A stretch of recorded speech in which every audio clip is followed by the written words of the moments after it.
Welcome to Fortune Cookies. I am back. Since I was getting my epidural procedure done yesterday on Politics Wednesday, I'm going to give you two videos today for Thursday. I'm just recording at about 9 o'clock this morning. It is Thursday. I'm feeling good. The anesthesia is out of me. I'm still numb. So let's see if this thing worked. Let's see if it fixed my disc. Those of you that are new to my channel, I had a ruptured disc and I've been in physical therapy for 8 months. And I just went and had a steroid injection, minor procedure. Was out cold for it though. It was great. It was great. I told the anesthesiologist, fill me up, buttercup. So we're going to talk about politics today. Maybe the anesthesia is still working. I'll be right back.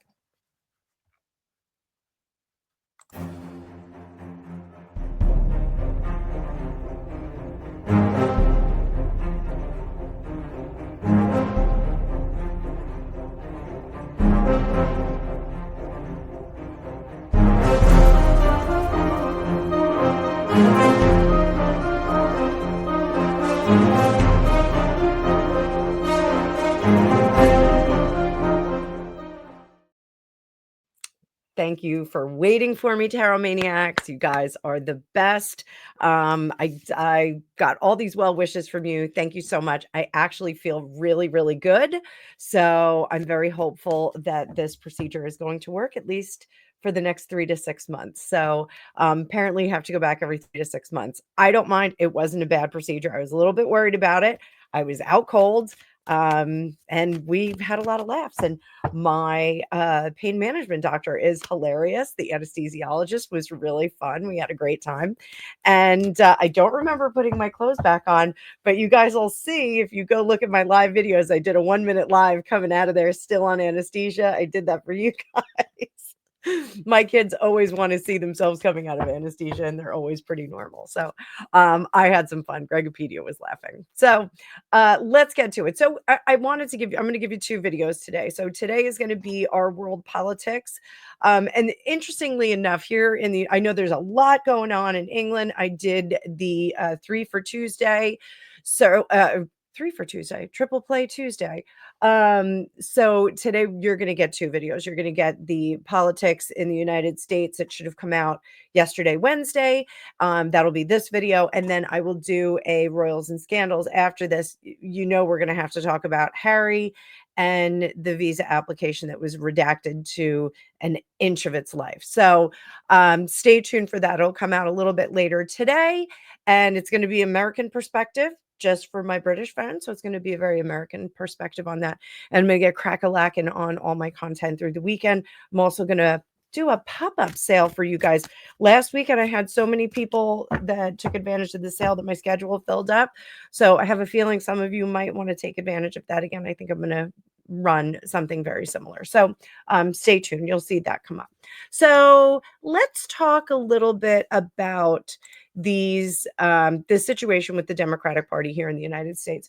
There's a great deal of attrition. We have Donald Trump famously was a Democrat in his younger years. He is now a Republican president, sitting president, former and current president.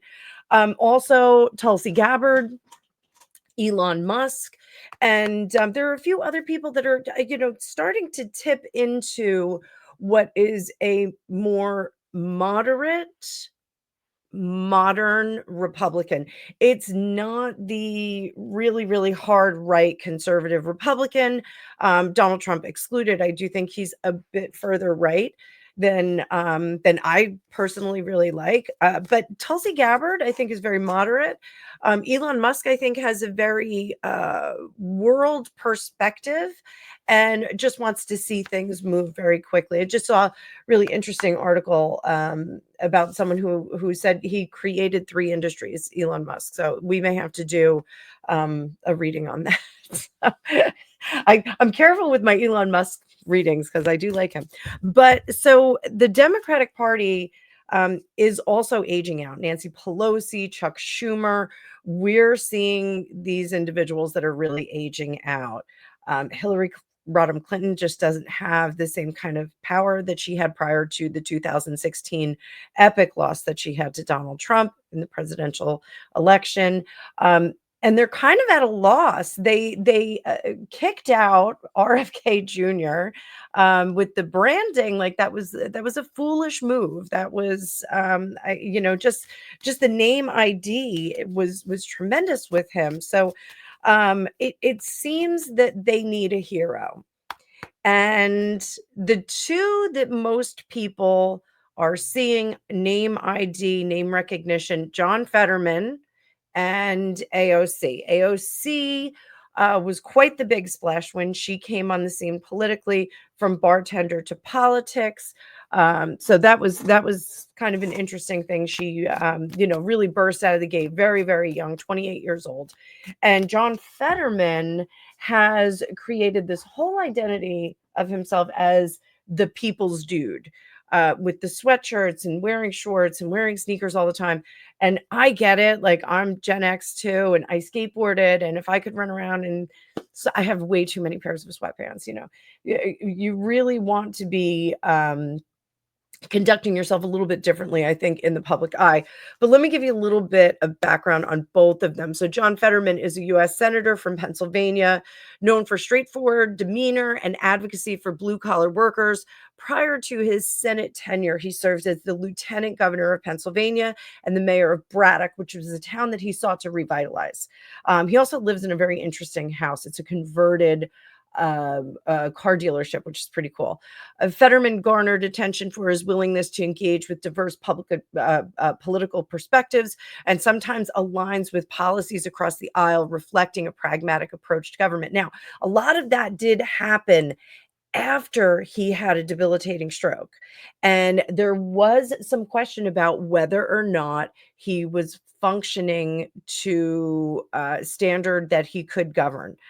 There was a lot of questions about it. He, at one point, admitted that he couldn't understand information that was being said to him. He had to use some kind of a translator application on a computer.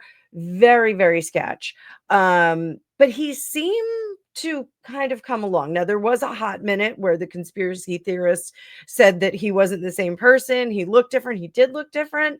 I don't know if he lost weight, gained weight, if the stroke did something, if he was doing physical therapy and maybe he was losing some fat in his face. Who knows? I don't know. But he seems to have really kind of fallen into this gray area of moderate politicking, which is very curious. Now, AOC, a little bit different. She represents New York's 14th congressional district in the U.S. House of Representatives. She was elected in 2018 at the age of 29. I'm sorry, it wasn't 28. And became the youngest woman to serve in Congress. She's a prominent figure in the progressive wing of the Democratic Party. So she is very, very, very to the other side of the spectrum. She is not willing to reach across the aisle like John Fetterman. She advocates for policies like the New Green Deal, Medicare for All, and social justice reforms. Her impactful communication skills, strong social media presence have made her a significant voice in contemporary American politics. She is very bold and very brazen. Unfortunately, she's made a couple of missteps. One of them was knocking back the Amazon installation that was going to be in her district. And she lost, I think it was like an absurd amount of jobs. I can't even give you the number because I don't have it in front of me, but she lost an absurd amount of jobs. So not necessarily looking out for her district. But let's get to reading some cards. I know that was a long intro, but I felt like we had to kind of explain some of the stuff. So we are going to answer questions about them in tandem because I do think that it's going to be easier to follow. So follow along. I'm going to make that card view nice and big. And before we click over to cards, make sure you click that like button. Hit that like button. Subscribership is still growing. You guys are doing great. Thank you so much. Thanks to all the new people. Let me know what you would like to see. Put stuff in the comments. I will answer them. I promise you, I will do it. Someone asked a question, a new sub, about Henry Cavill, and I'm gonna do a reading on him. partly because Gregopedia is a big fan of his, and Gregopedia and Henry Cavill share a affection for Warhammer 40K, which is a gameplay and art thing. So you can look it up. You can look it up. So all right, let's get crack-a-lacking on these questions. Hit that like button, and here we go. So current political stance. So what underlying factors define John Fetterman's present political positions? So what is his why? Where is his why right now? Queen of Wands, the Sun, under the surface, Eight of Swords, Wheel of Fortune, up top, Nine of Wands, and Five of Wands in the future. So we're going to read this backwards because this Five of Wands in the future, I think, is very interesting. He wants to go toe to toe with people, and he wants to do the politicking. He wants to do the litigation, if you will, of policy. He really wants to do this and wants to roll up his sleeves, those sweatshirt sleeves. I'm wearing a sweatshirt too, John Fetterman, so don't you worry, baby. He really wants to do that. There is this unhitching of his cart. He is going to unhitch his cart from the Democratic Party. I do think that he has done this to a certain extent already. But this is really, he doesn't really belong there. I'm not sure how he wound up being a Democrat, but a lot of his core structures are not aligning with the Democratic Party. Now, again, if JFK, John F. Kennedy, was alive today, he would probably be classified as a Republican. His policy, the way that he handles things, and it's just the way that both of the parties have shifted. Republicans are a little bit different these days, and Democrats are a lot different. So up here, he has 0 Fs. John Fetterman, 0 Fs. He doesn't care what people think of him. He does think that he has great ideas that he can bring to the table and a great way of reaching across the aisle.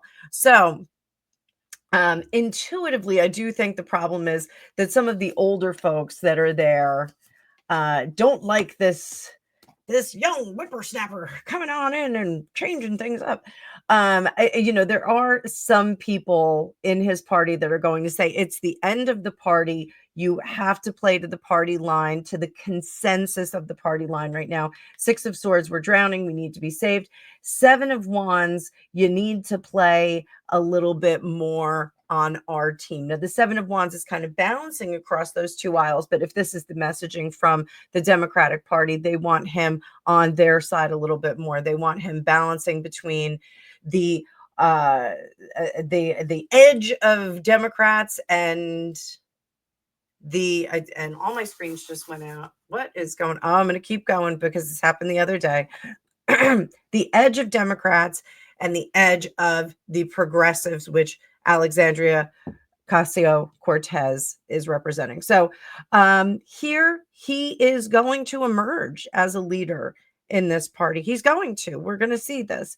And over here, the Wheel of Fortune, I think he's got good things headed for him. I think there is robustness going on with him. So what core beliefs shape Alexandria Ocasio-Cortez's current political policy priorities? Where is she focusing? And what are the core beliefs that are really directing her focus, I think is what I'm trying to say.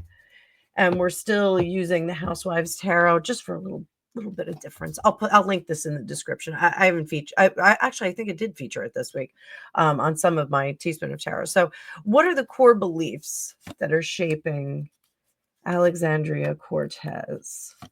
Now, interestingly enough, these are the same cards that we got with John Fetterman. So coming out from the fight, the Nine of Wands is the peace after the battle. She is still battling for the progressive policy. She's still pushing that forward. She's got the energy. She's got the strength. She's not distracted. I know there was some conversation about her being pregnant not long ago. She is engaged. She does have a partner, but I don't know if that's happening. And here, the Five of Wands, she is more of a direct, in your face kind of individual. And that is one of her core beliefs. Her core beliefs here are that the fight must go on and that she is the standard bearer for this. So I do think that there's a great deal of revolution in her. So interesting. So I think there's this revolutionary spirit in Ocasio-Cortez. So this section, potential changes in political stance. So I already said that John Fetterman seems to be going more into a moderate Democratic view. Let's see if that's going to continue or if he's going to be influenced in another direction. So we'll do right is right, left is left, right is Republican, left is Democratic. Is he going to shift more toward a Democratic view? We're going to do 2 cards for these. Or is it going to be more toward a moderate, leaning toward the right? So more toward Democratic. Ace of Pentacles. It's the fundamentals of the party, but he is going to break that tie with it, with that devil's food cake there. And, I don't think he's really going to shift much further to the moderate Democratic, moderate left. I don't think he's going to. I think he's about as moderate as he's going to get. I don't think he wants to mess with the party anymore. Again, we saw what happened to RFK Jr. RFK Jr. was booted from the party pretty unceremoniously. They showed him the door. So here, I think, no, this isn't the natural shift for him. He is going to stay right where he is. That is not a source of salvation going to the Republicans. So is he being influenced by them? They? Is he being influenced by the puppet masters? The Chariot. 10 of Cups. King of Wands. There is some discussion with him about you've got to move on to get on kind of thing. You've got to be part of our party. I don't think he's going to do it. His ability to draw attention to himself, like Alexandria Ocasio-Cortez can draw attention to herself as well. I'm not saying that this is dubious and distinct to him, but there's something about John Fetterman. He's an unlikely politician. He is an unlikely sort to be politicking in his sweatshirt and his shorts. So I think he is not really too bothered about any suggestion from them that they're going to knock him down a peg or they're going to take him out of the party or they're not going to let him, play with their ball anymore. So I think he's just about where he's going to stay. I think, during his illness, I think his political stance did mature. I think he unfortunately looked his mortality in the eye and said, okay, I better stand for something other than just, spouting what my party says. So I do think that he has evolved into a more moderate direction, and I think there he shall stay. But Alexandria Ocasio-Cortez, is she considering any significant changes to her policy approaches? So she's about as far progressive as possible. So is she considering moving in a different direction? 10 of Wands, 7 of Pentacles, the Empress, interesting. 6 of Pentacles, Queen of Cups. Nope. Death in reverse and the Emperor underneath. There is a certain certainty on her part that hers is the way. Her way is the way. The ideas that she has, that new Green Deal that was written up, I mean, it was released too soon. but the new Green Deal that was written up, and it had cows farting in it and all kinds of stuff. I do think that that is a stand that she's going to maintain. I don't think she's going to lessen her approach. I think she will soften her PR approach, though. I don't think she's going to be yelling. I don't think she's going to be putting on the accents like we saw with Hillary Rodham Clinton. We also saw it with Kamala Harris, and we saw it with Alexandria Ocasio-Cortez. She was speaking in front of a largely Black audience and put on a Black scent. This is not my word. This is a word that other news individuals had reported. Ain't nothing wrong with serving people the food that you make. It was really cloying and obnoxious, in my opinion. So I think she's going to be less combative. We've seen her with Tom Homan really trying to pin him down on certain things. And I think she would really do well to study a little Chris Voss and learn how to actually debate it rather than coming to the table with wild demands and the aha moments. Like she doesn't seem to get her aha moments when she's trying to get them. Is a very immature politician. Not that John Fetterman is a super mature politician, but I think she is a very immature politician. So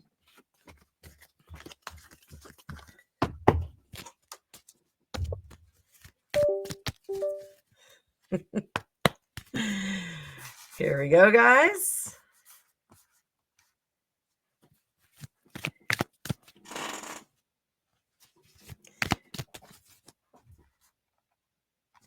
Public perception. How does the general public currently perceive John Fetterman's leadership and policies? So we're talking national United States. So, and we're looking at the macro. We can't get granular on this with tarot. So the macro.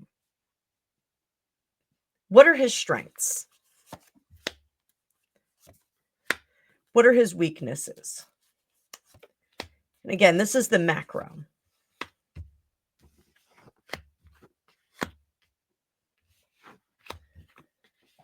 So his strengths are his tenacity and his ability to say anything, not like John Cusack, but his tenacity and this ability to say anything. He actually does speak without a filter, which is pretty great. Sometimes it can get dicey. I think, again, some of the more seasoned and older politicians politicking probably don't like this. His weaknesses, the Page of Pentacles, some of his ideas are untried, untested, and unreliable. His weakness also in his efforts to sell it, he comes off as a little bit of a used car salesman or this appliance salesman, a little bit of, well, this is exactly what you need, sweetheart. Let's get to work. So a little bit of that maybe. And I do think that some people do have the gift of gab.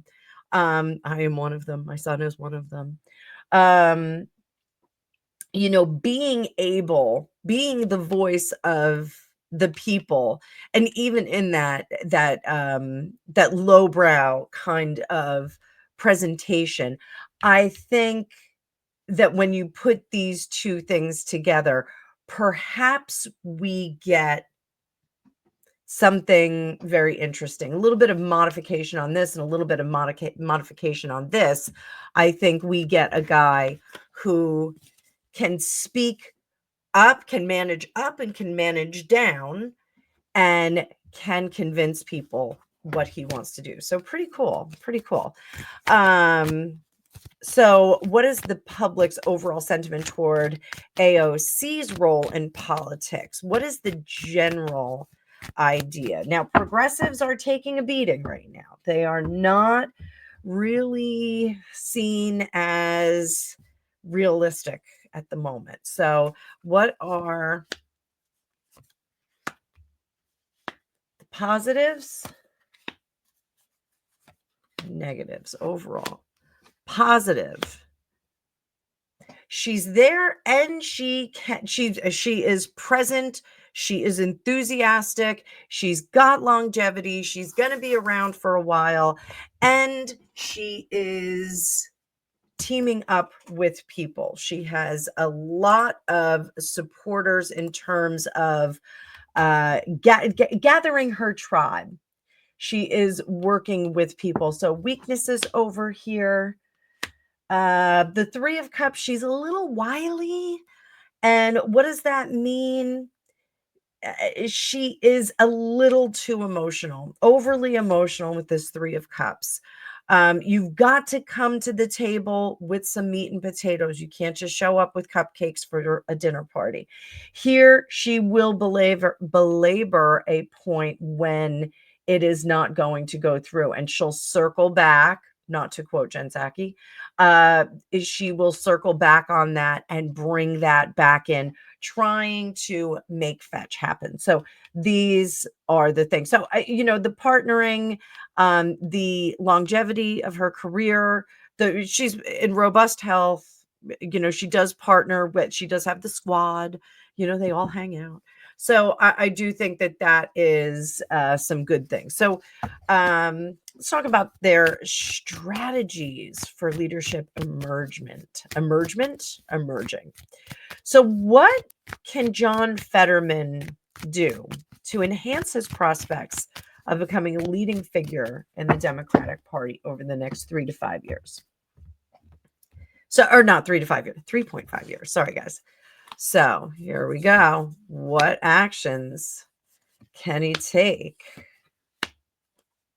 And if you have not hit that like button, go on and hit it right now. If you're watching on your phone, double tap the screen. Surprise, it hits a like. Wow. So, 10 of Swords. I think one of the things that he has to do is he has to bring to the table the Democratic Party is done. We need to emerge a little fresher. What does that mean for him? This means his PR and for the way that he conducts himself. I'm not saying I want to see him in three-piece suits. I think we need to see him maybe in golf pants. That was one of the ways I got my son into dress pants again. When he was little, I could dress him however I want. Now that he's older, I had to get him in these amazing golf pants that don't feel like dress pants, but they look great. So I think he needs to brush up on, he needs to meet halfway, and he needs to get this message out that the Democratic Party is really in trouble. He needs to let them know that if they rally together, we can once again be a great party, like in the days of Camelot, JFK Jr., JFK Sr. That there is still the heart and soul in the Democratic Party. Elon Musk, not to mention him again, but Elon Musk said he was a Democrat because they were the nice party. This is something that John Fetterman will have to revise and get them to understand, that we need to be the nice party. We can't be doing all kinds of crazy things like lighting up a Tesla dealership, like getting in the faces. Maxine Waters said that she wanted people to get in the faces of Republicans. Not a good look. Two of Wands, they need to prune the party. What does that mean? Prune the prunes. We've got to get rid of some of the old leadership in there. The old leadership that's leaving cannot leave the legacy for others to pick up. They need to evolve and grow the way that the Republican Party has. The Republican Party, while it still has some of its old fuddy-duddies, has come a long way and has become much more relaxed. I have my own issues with some of the hot point issues that we have in the Republican Party right now, but I do think that understanding that it's not really about holding up those old traditions that no longer work. It really isn't about that. The sun, hope and promise. Now, Barack Obama famously had his campaign was hope and change, hope and change, hope and change.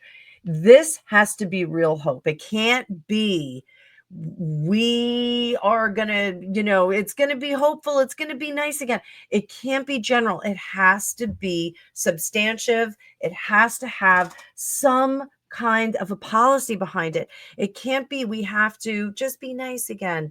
I know Barack Obama said with the Middle East, we just have to they have to unclench their fists. The warring parties don't unclench their fists. Like, that just doesn't happen. You've got to work around that and understand the limitations. So final strength, not to be impatient about this, not to wait for the leaders of the party to say, okay, John, you can go do this. He's got to just go forth and say, no, this needs to be done. We have to stop the bleeding. We have to stop the attrition. And there is attrition in the Democratic Party. We've seen it with Tulsi Gabbard and other notable figures that I mentioned earlier. So we're going to move back over to AOC. What steps should she take to solidify her position as a future leader? Now, she's got 3.5 years to kind of show up as something interesting. So 3.5 years. 3.5 years. What can she do? 8 of Swords. Ooh, 5 of Swords. Knight of Swords. 9 of Swords. This does not look like a Oh, 6 of Pentacles. 6 of Pentacles. Okay, so if she wants to solidify her place as a leader, and I'm just reading the cards as they say, she needs to double down and stick to her guns on this. She has got to be the baby progressive girl, baby girl.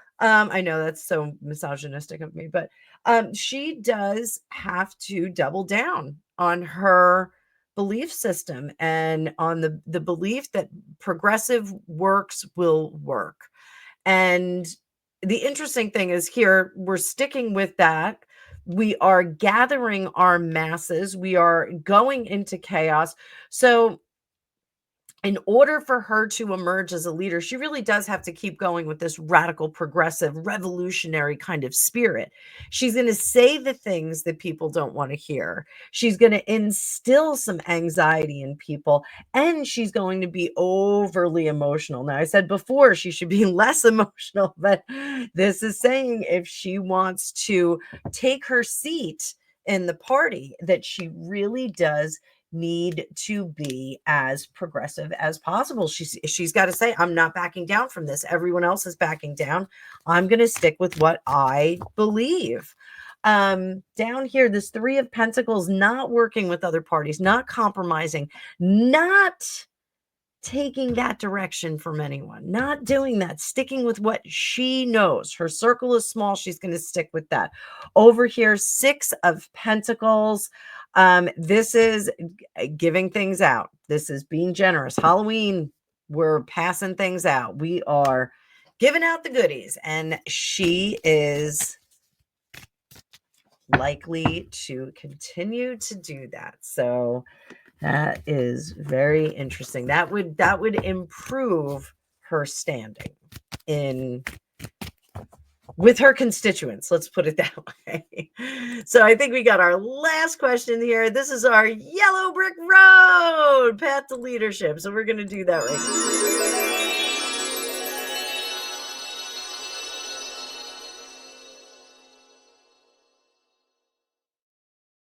So what challenges will John Fetterman experience on the way to Democratic Party leadership? What kind of whoa, justice, boom.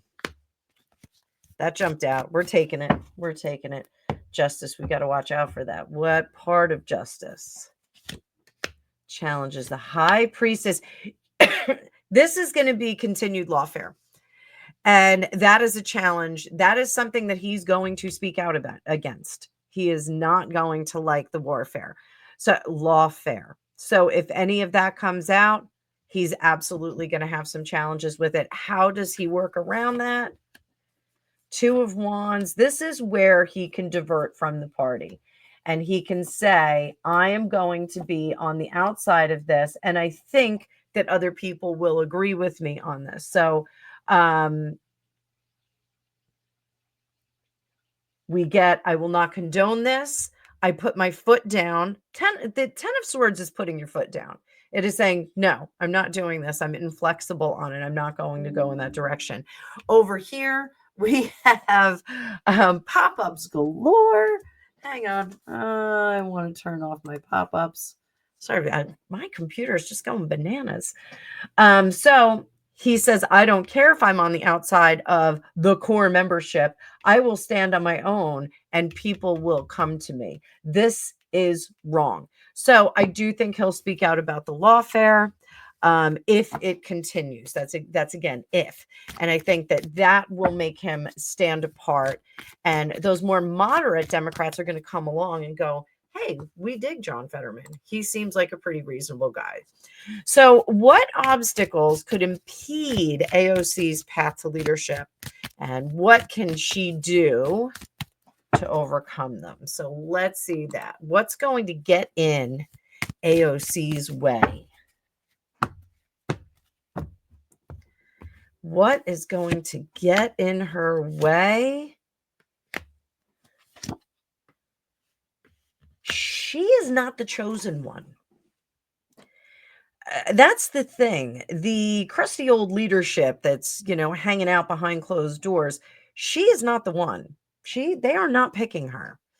And that, I think, is the biggest obstacle. So what can she do to correct that?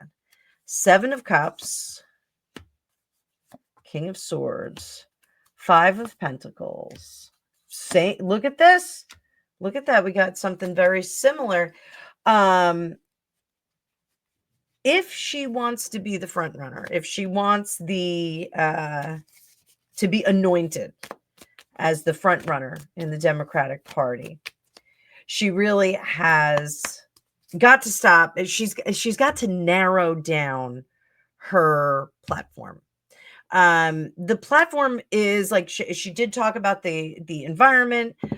She was very keen on that Green New Deal. And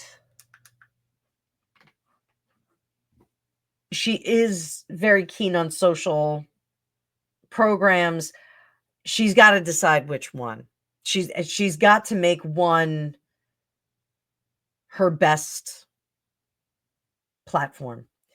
If she does that, it will set her apart.